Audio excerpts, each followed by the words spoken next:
अण्णासाहेबांची लढाऊ वृत्ती, थेट भिडणारे त्यांचे संवाद कौशल्य आणि समाजासाठी तळमळीने काम करण्याची त्यांची सवय, यामुळे त्यांचा लौकिक वाढला होता. त्या काळात सरकारी खात्यातील काही अधिकारी मुजोर झाले होते. एक सुंदर आणि गरजवंत युवतीला असाच एक अधिकारी त्रास देत होता.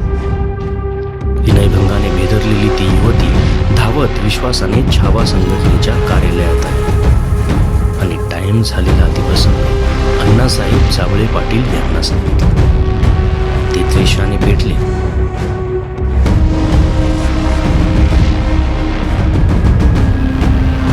त्यांनी त्या अधिकाऱ्याला धरून चोपलं आणि ठणकावून जाब विचारला. मित्रांनो, असेच आमचे नवीन व्हिडिओ पाहण्यासाठी आताच दुर्गा प्रोडक्शन फिल्म या YouTube चॅनलला सबस्क्राईब आणि बेल आयकॉन प्रेस करायला विसरू नका.